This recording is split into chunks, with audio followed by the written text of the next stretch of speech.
that kind of stuff was going on already. And also, if you get sort of denials, justifications, that turns out to be really useful. You actually want guys to give you denials and justifications because he wouldn't bother to deny something if he didn't already know it was wrong. Mm-hmm. So there's a tacit knowledge. It's like if you're late for a meeting, you know, you're late for a very important meeting, you don't just show up, you know, when you get to the meeting, you don't just walk in the door and sit down and everyone's supposed to go, okay, you're here now? You make an excuse. You say, oh, sorry, I had to drop the kids off at school. You make something up, or it's real, but you give an explanation, right? Often it's an excuse. Why do you give the excuse? Because you want to tell people, I understand it's important that I'm on time and I wasn't. I violated a social rule. My excuse is my way of aligning with the social rule. Denial is a way of aligning with pro-social values. So they have a really beautiful paper about this. It's just been published in Violence Against Women. Nick Todd, Gillian Weaver Dunlop, and Cindy Ogden. So as Ellen said, we would align with the family's pre-existing ability. And one example of that is that we would say to them, yes, we would explain our program. It's, you know, free. We're here to help you with a safety plan. But it's your responsibility to contact us, to make appointments. We're not going to chase you around. In the end, you know, we'll help you with the plan. So it was, the onus was on them to find us and make the appointment times. And often women would work really hard to find a guy and say, you know, look, they've taken the kids away from me because of you. So you get your ass to that meeting or I'll never, you know, I don't know what they say exactly. But the women would put pressure on the guy, really, you know, wholeheartedly, and men would come.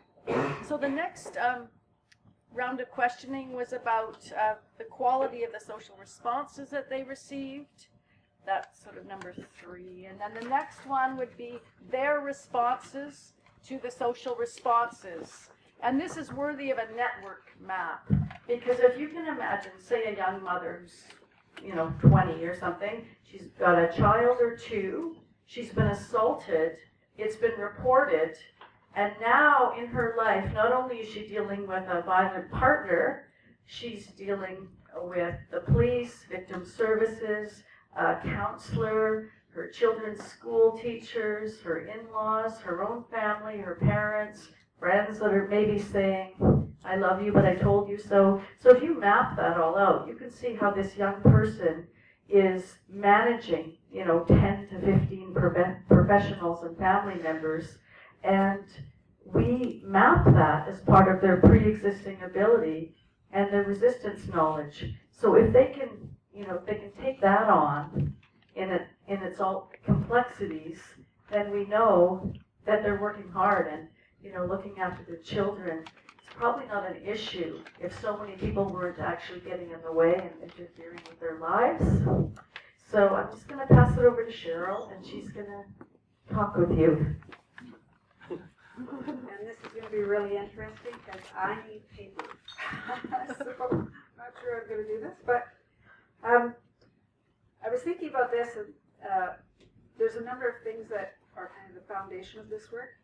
And these guys did the talking to the elders and the community and the moms and the thinking about it and the framework. And then when I came on board, we just kind of talked more about what. Okay, this isn't working. Can you all hear me? Yeah. If you can't hear me, can you put your hand up or something and I'll speak louder because I have a habit of getting low in my voice. And this will work a lot better for me to do this too. So I was listening to CBC the other day and they were talking about something totally different. And they talked about this thing called the elevator line and how, for instance, movies get produced or TV shows get picked up. You have to have one line that kind of grabs people's attention so that they're going to actually look at your work. And probably one of the challenges of this fabulous work, not just because we did it, but because the model and the work is just absolutely amazing, is that we didn't get the funding that we could have got to actually keep this process running. And we still want you to know that it can be used even though there is no actual government or provincial or federal backup for the process.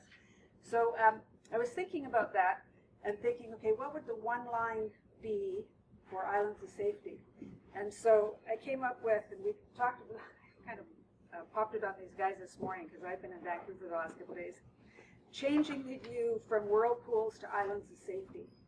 And it really fits because so often when people, and you all know because you work with people, when people get involved in the systems, there's so much stuff to contend with that you just get pulled down a lot of times. And so much is being missed because it's not coming from a response-based practice. And so one of the ways that I kind of think of it too is it's people with problems about problems. We all have problems. And so we need ways to kind of work with that, and that's kind of what we did in this process. And so it fits in with child protection in the ministry in terms of an alternative dispute resolution process is kind of how it fit in. And but really what it's about is about connections, and it's about reconnections, connection to self, connection to other, connection to family, to partners, and connections to workers, to community. And one of the things that we looked at is kind of, I think the work that we do in response-based work does, is it helps us in remembering. So I like splitting words up, RE-membering, remembering who's in our community, and remembering what part of community we are, and also rewriting safeties and resistance and strengths. So that writing is RIGHTING, because so often that's left out of the conversation in terms of the pre-existing abilities. And we looked at naming violence clearly, and then we looked at a plan for focus and action for non-violence, because it's always there. And when we gave people the space, then they were able to name it. Yeah, one thing to remember is even people who use violence, most of the time, they're doing something else. Like, violent people aren't violent all the time. It's just, so what are people doing when they're doing something else? And, like, how do we expand on that, right? Yeah. So when Cathy was hanging out with Maria Campbell, they were talking about some of this, and what came out of that conversation was, you might have to stand up to see this if you haven't seen this table. This was one of the things that we took to our planning sessions with the families, and we talked about when we actually started talking with families to begin with. And one of the things is we talked with the families in a number of meetings that were kind of pre-planning to plan meetings, where Cathy and I, or Cathy Allen and I, or Alan and I would go and meet with the people and kind of follow that round process in terms of conversations. And then that would lead up to us actually having a full day family planning meeting that was for their safety planning. And so in the 4 blankets, it kind of represents traditional way of thinking about families. And so we have the first blanket, of course, is the children. It's the center of the universe. It's kind of what we all work for. And so that's your first blanket. And beside the children sit the elders, the grandmas and grandpas, the aunties and uncles, and they're the teachers of spiritual, social, cultural ways of knowing, and the clan-based ways of knowing. And then there are the mothers and the women. The mothers and the women are the life givers, community builders, the keepers of the heart and the hearth, the gatherers. And then there are the men, and the men are the protectors, the providers, the hunters, and they're the world builders. And so when we're in balance, we can all kind of move in the roles, and of course we move back and forth, but it's all for these children. And so I think in some ways how it was important for families to hear that is they could feel that they had a place, that they weren't left off this universe, the whole universe. And so I just brought some pictures of families. You see families doing things together, and it's like Cathy said, is that there's a whole life going on. It's not just what's happening in the ministry office or at the police station or in the middle of the night. There's so much else that's going on. One of the other things that we looked at was, this one my voice gets a little bit shaky because it's gotten really quiet in here. These guys do this all the time. I do it hardly ever. I do it one-on-one with a couple people in a room. One of the other things that we used was the medicine wheel of responses, and We don't have a handout for that. Cathy, if you've known her, you probably have heard her talk about it before, or Alan. And so the medicine wheel is made up of 4 parts. It's much more, it's actually quite complex, but in this form it's also very simple. So we have physical, spiritual, intellectual, emotional. If we look at the physical, we can think of that as a way to preserve dignity. Spiritual, promote safety. Intellectual, apply cultural, plan-based knowledge. And the emotional, protect children and care for others. The medicine wheel can be used in so many different ways. This is just one way of using it in this context. And so it's something that actually I think also helped families, because it gave them kind of a way to look at themselves, and it also is a way to acknowledge the whole being. Like, we are so much more than just an emotional response or a physical response. We're many responses happening all at the same time, ongoingly from the beginning to the end, and maybe even before the beginning and maybe after even the end of this life. And so I can't talk about these in depth, but you can always talk to Cathy, Alan, or myself to get more information on those. We also looked at the metaphor of the 5th province, and this is a few people, so I definitely had to write this down because there's names in here that I often forget. So we kind of learned of it from No Lake Byrne and Imelda McCarthy from Ireland, fabulous women, and they got some of this from Richard Kearney and Mark Hederman in terms of the metaphor of the 5th province. And so Kearney and Hederman kind of took this Celtic mythology and brought out of that a metaphor of the 5th province, which enables a review of power, justice, and language in relationships, which is what Islands of Safety does, which is what response-based practice does. It looks at multicultural perspectives and the possibility of holding together multiple stories and social realities in dialogue. Really important, because that's what we do, right? It's not one story, there's many stories. And so it's a province of possibilities, imagination, and of ethics. So it may or may not have existed. They don't know for sure. It's a druidic place in the center of Ireland where the 4 provinces met, where kings and chieftains would come, and they would receive counsel and resolve conflicts through dialogue. And I love this line from Marginal Illuminations, that's Imelda and No Lake's paper on the 5th province approach, and it's the weave and tangle of many stories. And I think that speaks so much to the work that we do.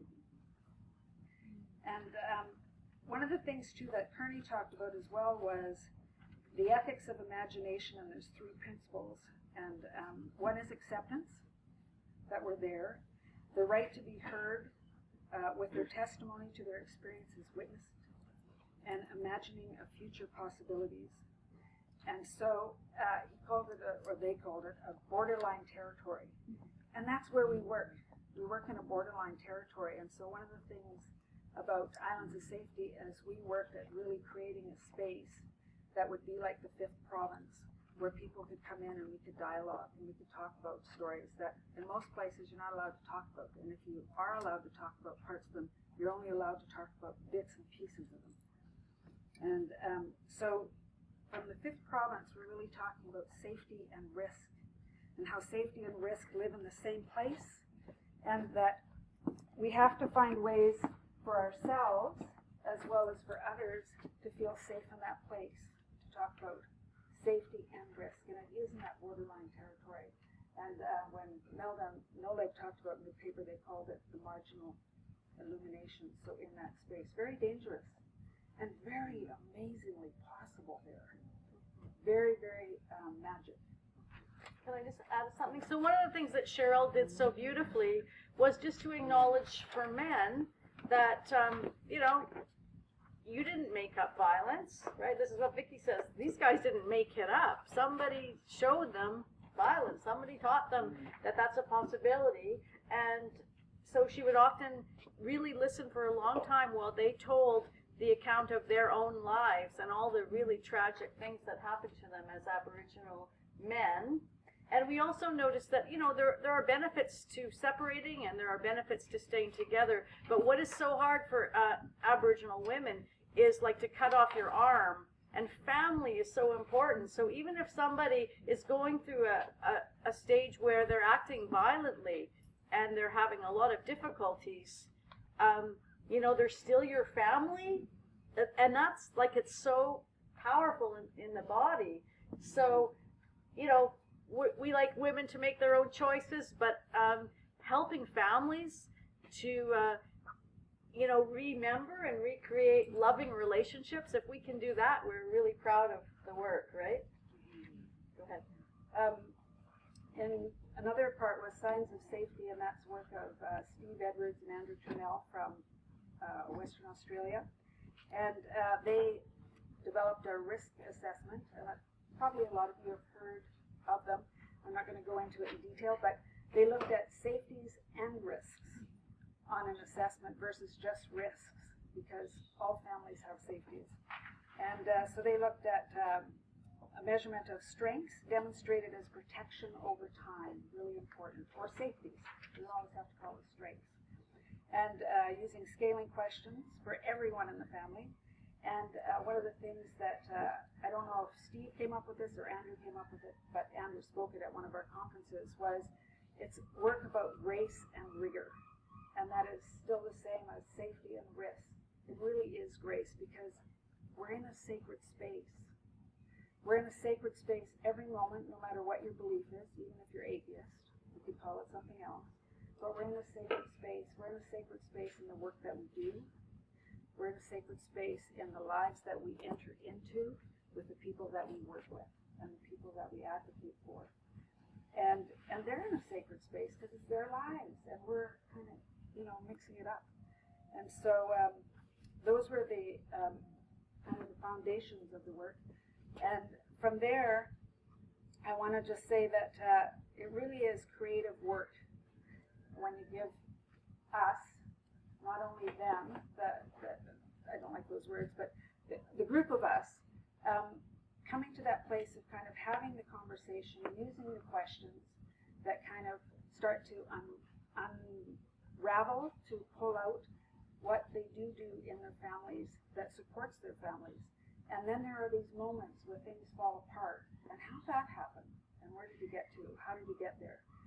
And so it really is the space that is really about sharing people's broken hearts and their fear and their great hope and longing, and to be willing to learn how to translate that into action. And that's kind of probably some of the work that we help with, is one, to name the actions that they were already doing, but also to help them translate some of those actions into actions that maybe the ministry could recognize more.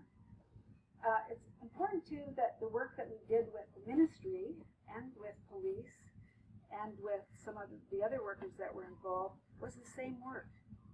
Because whoever's working with people, when you're in the ministry and you have huge case files and you don't have the time and you don't have the resources, it's really hard to resource people. And a lot of social workers have broken hearts as well as we have broken hearts when we see people really trying and we say falling through the cracks, and what often is happening is they're falling through the places where there aren't resources, supports for them. And that's hard. And so we saw some awesome things happen with social workers and families. We do, Cathy, 2 minutes. Yeah, there's 2 minutes left? Yeah. Yeah? Okay, well, skip that one. I'm going to skip this one. Okay, I'm going to go right to the citizens. The couples. Bottom line, I think it stood out in the work. We said it before, was connections. There's certainly, it's complex, it's multi-layered. But for instance, young couple, get together, like each other, get pregnant, have a child, they're going to do the right thing, they're going to stay together, they're going to make a family. Down the road, honeymoon wears off in terms of the baby needs this, the work isn't happening, or all those kinds of things. And the stress goes up, they start to fight, they end up with ministry worker, child protections, bringing yelling in front of kids maybe. Fast forward after a few sessions, and we're sitting there, and he's texting and phoning other girls. She's thinking he's cheating on her, wants somebody else. She's then kicking him out of the house. They have a big fight. Kid gets taken. The long and the short of it, she's terrified he's going to pick somebody else because he's only really with her because she got pregnant. He's terrified that she wants to pick somebody else, and that's why she keeps booting him out, because she really wanted somebody different. Because they got together and there was no place to have a discussion. Do you want me? Is it me that you want? Or are we just here because we had a baby? Or a fella and a mom are together and they're having lots of fights, kids get taken away. He never feels heard. He doesn't feel heard by anybody in his family. Really had a rough time when he was growing up, and no time to go into that, really rough. And he doesn't feel heard, and she thinks he's going to leave all the time. Same scenario. Connections, it's about connections. There's no place for them to talk about those things. So we had the kind of meetings prior to the pre-planning, and we had some transitional counseling after that. Some amazing things happen in those rooms. Unfortunately, some interventions or systems set up or ideas that were locked into how certain people shouldn't parent because they have had certain histories, mess things up, unfortunately. We also had a family, though, where we had a social worker talking to a family, and he had been one of the social workers that apprehended the children. Huge mess up, huge mix-up. Got everybody in the same room, including grandparents that had been in residential schools. Social worker, tears. Mother, father who lost their children, tears. Grandmother, tears. We didn't want this to happen again. We didn't want our children to go again. And then the young people that have the kids going, we failed. There's a history. There's generations of things going on.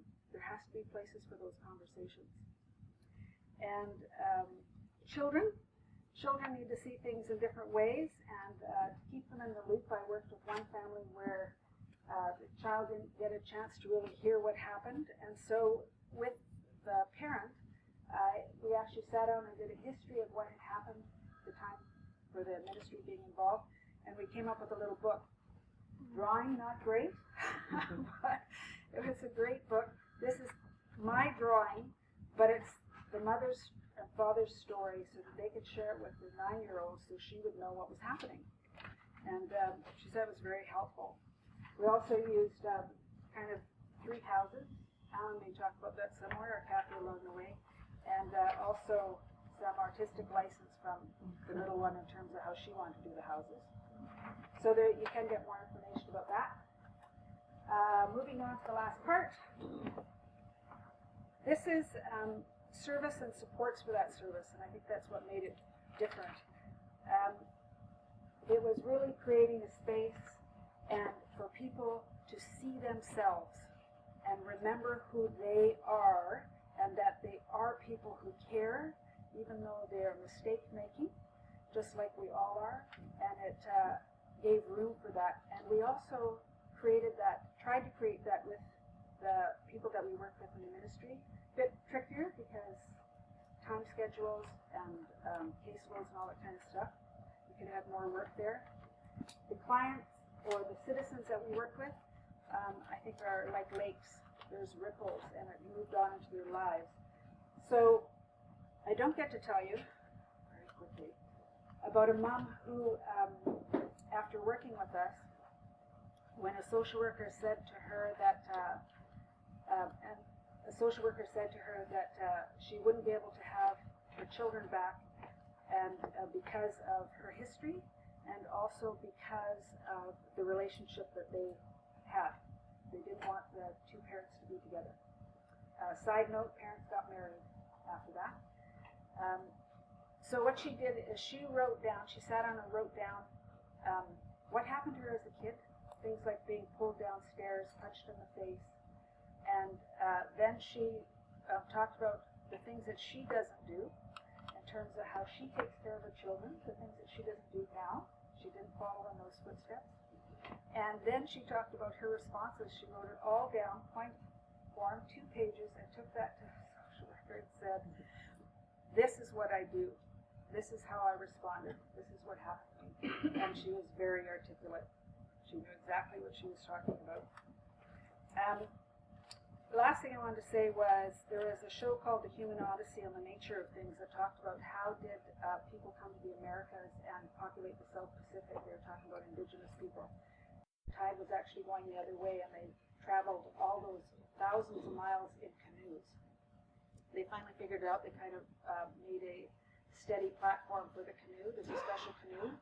They traveled a long way, and finally one anthropologist, I think from Germany, came up and said, what we finally know now is that it was because of their courage, their stamina, and their skill. And this is back when, when people are talking about back then, which is hundreds of years ago, they're talked about as very primitive. Indigenous people didn't really know how to do much, so how could they possibly have populated all these different countries over thousands and thousands of miles of ocean? And that's the people that we're working with. They have amazing courage, they have amazing stamina, and they have amazing skill. And that's what we did, came together to create a space so that we could see that. And also for the workers, all of us, advocating for others in our plan. The last thing is, and it really is the last thing, on April 25th, local health area profile, Dr. Paul Hasselbach, medical health officer with the Island Health, had some challenges for the local area health, or for Cowichan Valley Regional District, and said, according to the profile, 19 out of 1,000 children in Cowichan are in care, compared to 9 per 1,000 in BC as a whole. The rates of children in need of protection in Cowichan are almost double to the provincial average, and 20% of children are living in poverty, and we need to do something about that. And this was a process and a model and work that was trying to do something then. So, if any part of that works for you guys, we have more info. Yeah. That's it.